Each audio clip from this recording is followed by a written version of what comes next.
장강 말고 장윤미, 강전의 변호사가 함께하는 시사 맛집 장강. 두 분의 이름을 딴 거 눈치채셨죠? 장윤미 변호사의 장, 강전의 변호사의 강. 시사적인 이슈를 법률적으로 풀어봅니다. 장윤미, 강전의 국민의힘 대변인 두 분 모셨습니다. 어서 오십시오. 네, 안녕하세요. 어서 오세요. 네. 변호사보다는 대변인이 대표 직함 맞으시죠? 또 생업은 변호사고 어느 걸로 해드릴까요? 둘 다 좋습니다. 알겠습니다. 오늘은 대변인. 네. 네. 네, 자 윤석열 대통령 탄핵 소추안이 헌재에 접수된 지 오늘로 벌써 이제 96일째입니다. 네. 일요일인 23일이 이제 100일째 되는 날인데 네. 만약 선거가 이번 주를 넘겨서 다음 주 이후로 이루어진다면 윤 대통령은 사상 최초로 탄핵으로 인한 직무정지를 100일을 넘기는 대통령이 되는데 네. 일단 이번 주 혹시 금요일이 있어서 두 분 네. 혹시나 모르는데 어떻게 전망하세요? 또 오늘이 목요일이고 목요일 오후 지금 1시를 넘어서지 않았습니까? 네. 근데 보통 헌재에선 2, 3일 전에는 당사자에게 알려주겠다라고 얼마 전에도 밝힌 바가 있거든요. 네네. 그리고 네. 대통령 선거 같은 경우는 저는 전날 이렇게 하긴 좀 어려울 거라고 생각하는 게 경찰에서 가포 비상 명령을 내리겠다고 하고 있어요. 네. 기동대를 2만 명 정도로 투입하겠다. 그리고 헌법재판소 근처에 있는 학교들 같은 경우에는 휴교를 하겠다라고 하고 있기 때문에 네. 이런 주위의 절차적인 부분을 생각하더라도 저는 2, 3일도 좀 짧지 않나라는 생각이 드는 부분들이 있거든요. 네네. 그래서 현재로서는 이번 주에는 선고가 어려울 것으로 보이고 그렇다면 다음 주엔 또 특히 수요일 날 이재명 대표의 공직선거법 항소심이 있지 않겠습니까? 그러니까 이러한 부분들과 관련이 돼서 다음 주경에는 선고가 나오지 않을까 많이들 좀 그렇게 생각하시는 것 같아요. 네. 요즘에 제일 궁금한 게 뭐 언제냐잖아요. 언제. 근데 왜 이렇게 늦어지냐. 계속 얘기가 나오고 있는데 설이 난무합니다. 재판관들 간 견해차가 좁혀지지 않아서 그렇다. 뭐 갈등이 심하다. 전원일치를 향한 진통일 뿐이다. 결론은 뭐 모였는데 결정문을 다듬는데 시간이 걸린다. 근데요. 헌재 그 평의 과정이 단계별로 이루어지는데 아직 1단계도 넘지 못했다는 얘기도 흘러나오고 있습니다. 네. 어떻습니까? 장윤미 아마 변호사. 저도 주변에 뭐 헌재를 취재하는 기자나 이렇게 이야기를 들어보면 정말 취재가 안 된다 이 얘기 많이 하더라고요. 그리고 전직 헌법재판관들 뭐 전해지는 언론 보도 내용을 보더라도 너무 엄중한 사안이니까 가족이랑도 상의는 하지 않는다. 왜냐하면 제가 예전에 그냥 하급심 법원에서 실무 수습을 할 때 판사님들이 본인의 어떤 법리적인 쟁점을 이제 본인 판단으로 하는 건데 옆 재판부의 판사랑도 이거 이런 쟁점은 어떻게 생각하냐 뭐 이런 좀 토론 같은 것도 하시더라고요. 근데 네. 이건 원천적으로 그렇게 절차가 진행이 못 되는 것 같더라고요. 워낙에 네. 이게 정치적인 성격을 띠고 있기도 해서 오해를 자초할 수도 있어서 네. 아마 이 중앙일보에서 이렇게 진단한 건 지금 이 추정. 왜냐하면 항상 통상적으로 헌재에서 이를테면 쟁점별로 그럼 이 결론은 이렇게 두고 그럼 다음 쟁점 넘어갑시다. 이렇게 해야 되는데 네. 이게 큰 결론에도 도달하지 않은 걸로 보이니 큰 결론에 도달한 게 2단계 그리고 이제 완전히 3단계는 결정문을 쓰는 건데 네. 아직 1단계에 머물고 있는 거 아니냐. 근데 많은 이 헌법 전문가들도 윤석열 대통령 케이스가 전직 대통령들과 다른 점은 워낙에 많은 특히 이제 절차상의 문제점을 제기를 많이 했다라는 거예요. 그래서 그걸 하나하나 법리적으로 판단을 하고 넘어가지 않으면 왜 이런 부분에 대해서 이의 제기했는데 헌법재판소가 얼렁뚱땅 넘어가냐 이런 또 빌미를 줄 수 있어서 그래서 시간이 좀 걸리는 측면이 있는 것 같습니다. 네. 근데 여기서 이제 궁금한 게 그거예요. 처음에는 뭐 콘클라베 방식, 뭐 8대0 이런 얘기들이 이제 뭐 거의 지배적이다가 요즘에 보면은 8대0 얘기는 이제 거의 안 나오고 이견이 있다라고 이제 보는 게 그런 분석이 거의 대부분인데 그러다 보니까 뭐 각설 뭐 5대3설, 4대4설, 6대2설 등등 아니면 아예 각하설 아주 뭐 각 다양한 시나리오가 나오고 있는데 한번 이 가능성별로 한번 좀 점쳐 보시겠습니까? 처음에는 특히 민주당 측에서 8대0으로 곧 결정 나올 네. 거다라는 형태로 이야기하지 않았습니까? 근데 이게 시간이 길어지면서 정확한 것은 일단 평의가 원활하지는 않다라는 네. 뜻이겠죠. 왜냐하면 헌재가 어쨌든 국민들 앞에 대통령 사건 최우선적으로 처리하겠다고 이미 이야기를 하였는데 가장 처음에 나온 거 뭐 마은혁 후보자를 임명하느냐 안 하느냐 있냐 이게 나왔고 그리고 탄핵 심판 사건에 있어서도 감사원장과 검사 선임인에 대한 선고가 먼저 나왔단 말이에요. 네. 실상 대부분의 언론에서도 그렇고 법조계에서도 전혀 예상하지 못했던 부분이었죠. 그건 헌재가 공식적으로 이야기한 것을 번복한 것 아니겠습니까? 네. 그만큼 내부적으로 지금 논의가 좀 강하게 생성되고 있다. 그렇기 때문에 8대 0이라는 것은 어렵지 않은가라는 네네. 이야기들이 나오는 거죠. 근데 이게 8대 0이라는 이야기를 하는 것이 박근혜 전 대통령 때처럼 이렇게 어떤 만장일치적인 것들이 나와야 지금 두 쪽으로 나 있는 이런 국론을 분열하는 것을 좀 다시 합치는 데 수월하지 않겠냐는 목적의식은 갖고 있는 것 같아요. 근데 저는 이 정도로 지금 헌재 선고가 늦어지는 것은 지금 이렇게 되면서 더 나라가 두 쪽 나고 있잖아요. 네. 이번 주 토요일에도 또 이제 집회 어마어마하게 크게 생기지 않겠습니까? 네. 마지막이라고 생각해서 두 쪽에서 더 이렇게 강하게 나오는 네. 부분들 그리고 강성적인 발언들 나오는 거거든요. 이쯤 되면 헌재가 인위적으로 어떤 8대 0이라든지 뭐 이런 것들을 맞추려고 할 것이 아니라 각자가 생각하는 대로 결정문에 넣으면 되는 것이 아닌가. 옛날에 노무현 전 대통령 때는요. 헌법재판소법이 개정되기 전이었어요. 네. 그래서 그때 아예 소수 의견을 안 썼거든요. 그래서 그냥 뭐 위헌 위법하지만 파면해릴 정도는 아니다. 기각. 딱 그것만 나왔단 말이에요. 근데 지금은 각 그 헌법재판관들이 자기 이름을 쓰고서는 자기 생각을 넣을 수가 있는 부분들이 있어요. 그러면 이쯤 되면은 인위적인 것들을 하기보다는 각자의 생각을 밝히는 것으로 그렇게라도 결정이 신속하게 나와야 되는 것이 아닌가라고 생각합니다. 네. 전 변호사님 의견 네. 어떠세요? 아니 저는 그런 헌법재판관 뭐 인터뷰는 아니고 그러니까 취재했다는 기자 내용을 들었는데 네. 기본적으로 한 명에 따라서 좌우될 수 있잖아요. 이를테면 위헌법률 심판이면은 한 명에 따라서 이게 거의 보면은 이건 위헌이라고 보는 분위기가 있고 합헌이라는 분위기가 팽팽할 때 나 하나 때문에 위헌 이런 거에 대한 부담감은 좀 있다는 거예요. 왜냐하면 이게 다수결을 원래로 하는 것도 아니고 총의를 좀 모아가는 과정이 네. 그러니까 헌법재판의 약간 특수성이다 보니까 그러니까 이를테면 예전에 간통죄가 폐지가 됐는데요. 네. 여러 경로를 거친 거예요. 처음에는 당연히 간통죄를 둬야 된다는 의견이 압도적으로 많았지만 네. 점점 줄면서 이제 위헌이다. 이 법은 아예 처음부터 없었어야 되는 법이다. 이렇게 결정을 낼 때 그 중간 과정에서 한 재판관이 이건 너무 좀 간통죄는 이상하다. 왜냐하면 벌금형도 없고 성적 자기결정권이 일단 있는데 그거를 도덕적으로 뭐 민사적으로 비난하고 비판하는 걸 차치하고 형사적으로 처벌하는 게 맞느냐. 그리고 양형도 너무 높다. 근데도 합헌 의견을 냈다라는 거예요. 그러니까 자기 의견은 그렇지만 자기 하나로 예, 예. 이게 완전 위헌 이 법 없어진다. 그러니까 지금 헌법재판소 다른 재판관들이랑 이야기해봤을 때는 이게 어쨌든 법의 존속은 있어야 된다고 하는데 그래서 네. 이제 별개 의견으로 이건 입법적으로 벌금형을 두든지 하는 것으로 하는 게 맞다라고 결론을 지었다는 그런 내용을 보고 이 절차도 마찬가지일 거예요. 왜냐하면 뭐 저도 다 헌법재판관들이 뭐 진보, 보수, 중도 다 색깔이 다르고 의견도 다를 수 있는데 이게 만약에 쪼개져서 나오게 됐을 때 그 후폭풍도 감내는 해야 되는 거거든요. 그러니까 신경을 써야 그렇죠. 되니까 네. 이것 봐라 헌법재판관도 아니라고 하는 사람이 있지 않느냐라고 하는 부분도 좀 있어서 8대 0쪽으로 가급적 모으지 않겠냐라는 또 일각의 분석이 나오는 것 같습니다. 네. 네. 그 뭐 얘기하신 것처럼 여건을 중심으로 헌법재판관 네 분이 아직 마음을 정하지 못한 것 같다는 얘기가 나오죠. 인용과 기각 의견이 첨예하게 갈리면 일종의 절충 아닌 각하로 의견이 모아질 수 있다는 얘기인데 이 각하가 되는 거는 헌법재판관들로서는 부담을 더는 일 아닐까 싶기도 하거든요. 그렇죠. 왜냐하면 예. 각하라는 거는 본안까지 들어가지 않는다는 거예요. 지금 대통령 측에서는 탄핵 소추가 첫 번째는 부결되고 두 번째 가결되지 않았습니까? 일주일 차이에 그게 일사부재의 원칙에 어긋난다 뭐 이런 이야기들도 하고 그리고 일단 헌법재판소로 넘어온 이후에 내란죄가 철회된 부분 이것이 동일성이 사라진 것이 아니냐. 그래서 이것을 각하 결정을 하고 그러면 이게 어떻게 되냐면 국회에서 다시 탄핵소추 의견을 할 수 있는 거예요. 돌려보내는 거니까. 그렇죠. 할 수 있는 거예요. 또 무한반복인가요? 그런데 그럼? 이제 예. 문제는 민주당 입장에서는 그렇게 하고 싶지 않기 때문에 지금 아. 마은혁 후보자에 대해 빨리 임명하라고 이야기하는 것 같은데 네.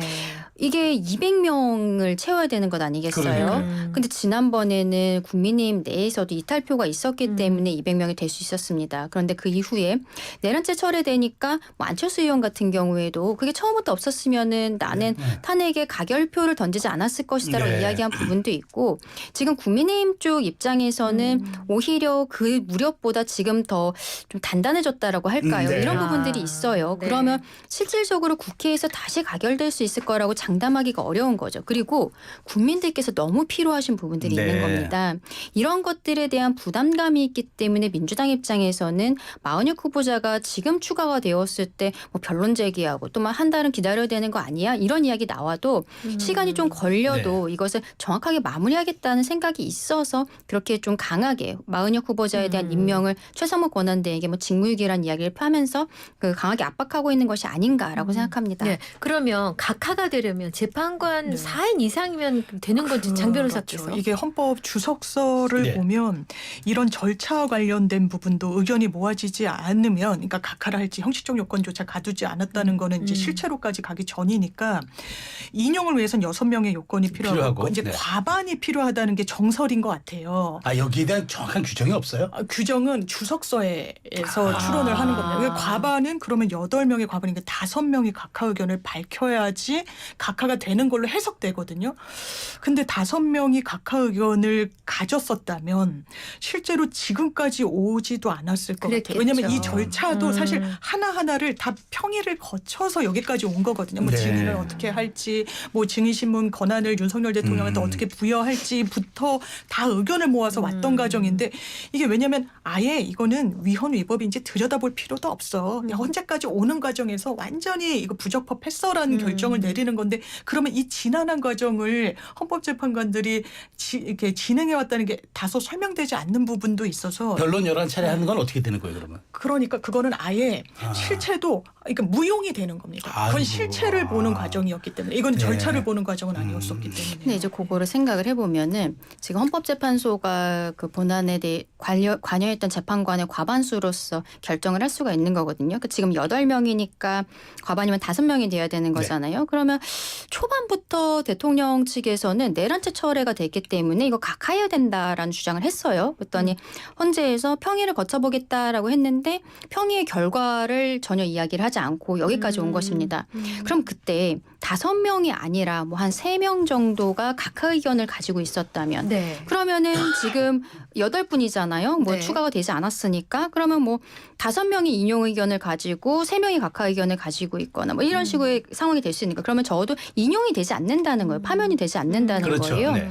그러니까 초반에 5명이라는 각하의 의견이 없었기 때문에 이 상황이 그 심리가 그냥 그대로 진행이 됐을 가능성도 있는 것이거든요. 그래서 지금 국민의 입장에서는 각하를 생각하시는 분들은 초반에 이미 그런 생각들을 하셨을 수도 있는데 이 숫자라는 것이 뭐 3에서 5 사이에서 만약에 왔다 갔다 하는 숫자였다면은 바로 각하 결정을 하는 것이 아니라 어차피 본안 심리를 봐야 되는 상황이었기 때문에 지금이라도 각하를 해야 된다. 이런 이야기들을 하고 있는 거죠. 알겠습니다. 자, 그 일각에서는 이제 자꾸 연기가 되다 보니까 헌재 선고일이 아예 이제 4월로 넘어가는 것 아니냐 이런 얘기들 나옵니다. 그러니까 문영배 소장 권한대행과 이미선 재판관 임기가 4월 18일이니까 뭐 4월 17일까지만 해주면 되는 것 아니냐. 그래서 재판관들이 오히려 지금 좀 길게 보고 4월 중순까지도 간다라는 얘기가 있는데 그것도 가능한 설인가요?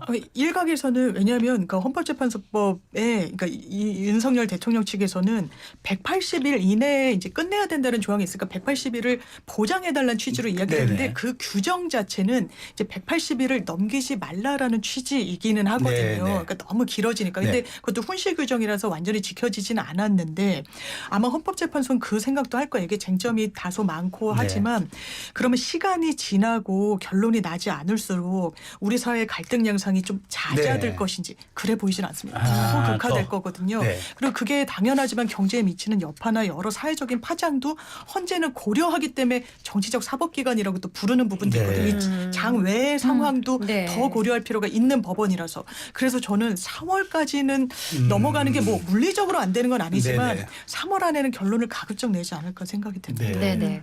자, 파문이 일고 있는 발언 얘기입니다. 자, 지금 이 순간부터 국민 누구나 직무유기 현행범으로 체포할 수 있기에 몸조심하기 바란다. 예, 이재명 대표가 최상목 대행을 향해 한 말입니다. 최 대행이 마은혁 헌법재판관 후보자를 임명하지 않은 게 직무유기니까 언제든 체포가 가능하다는 주장인데 이게 좀 파장이 커지고 있는데 어제 박주민 의원이 우리 장유미 변호사 자리에 나오셨는데 누구나 가능하다 지금 누구라도 가능하다 맞는 말이다라고 얘기를 하셨어요. 어떻습니까 실제로? 그러니까 법리적으로 보면요. 네. 그러니까 현행범 체포는 누구든지로 이제 법문에 돼 있다 보니까 박주민 의원이 그렇게 얘기한 게 네, 아닌가라고 네. 저도 이제 추측이 되는데 네. 그럼 현행범이란 걸 우리가 언뜻 떠올리는 거는 막 도둑, 막 이렇게 뭐 훔치고 있는 그 네네. 상황, 뭐 예. 이런데 누구만 때리고 있다든가. 뭐 네. 이렇게 폭행이 네네. 계속 중. 근데 직무유기, 그러니까 직무유기라는 게 일단 해당할 것인가? 그러니까 직무유기라는 거 우리가 항상 임무를 되게 공무원이 해태한다. 이거 직무유기다 이렇게 일상에선 이야기를 하십니다만 거의 법률적으로 의무되는 상황을 해태했을 때 이제 직무유기를 네. 처벌까지 하는 건데 일단 민주당에서 이야기하는 논리는. 이 마은혁 재판관을 임명하라고 했던 그 헌법재판소의 결정 내는 헌법재판소 법에 따르더라도 이 심판의 이 피청구인인 최상목 대행은 바로 이걸 후속 조치를 하는 게 또 맞기도 해요. 네. 그러니까 법률적인 위반이 있다. 그리고 더 법리적으로 들어가면 현행범 아까 말씀드린 현장에 있는 뭐 이런 상황은 아닌 거 아니야라고 하는데 즉시범과 이제 계속범이라는 게 있는데 이 부분과 관련해서는 이런 폭행이 막 행사되는 거 이게 즉시범. 그런데 직무유기 상황이 계속되고 있기 때문에 계속범이라는 거 이 범행이 계속되고 있다. 네. 그러니까 현행범의 범주에 들어간다. 법리에 따르면. 그래서 그러니까 이재명 대표도 변호사다 보니까 법조인이다 보니까 현행범이고 직무유기 상황이 계속되는 상황에서 누구든지 체포할 수 있다라고 이야기를 했습니다만 저는 뭐 몸을 조심해라 이런 부분은 좀 나아간 발언이라고 생각합니다. 아니 그리고 그 대상이 지금 대통령 직무 대행 중인 인물이란 말이죠. 그렇죠. 그리고 어제 그 발언은 또 굉장히 좀 부적절했다고 생각하는 게 네. 이재명 대표도 본인이 살해 협박을 받고 있다라고 하면서 방탄조끼를 입고 그러니까요. 왔어요. 네. 어제 그 발언은 광화문 천막에서 현장 최고위원회를 할 때 했던 말입니다. 그리고 그때 이재명 대표가 그 얘기를 했어요. 요 앞에서 최상목 권한대행이 근무를 하고 있다면서요. 네. 라는 이야기를 네. 하고서는 네, 했죠. 최상목 권한대행이 지금 직무유기 중이고 모든 국민이 누구나 체포할 수 있다. 몸조심해라라는 이야기를 하는 거예요. 네. 어떻게 보면은 좀 극단적으로 봤을 때는 본인의 지지자들에게 좌표를 찍어준 격이거든요. 좌표. 너무나 부적절한 표현이었다.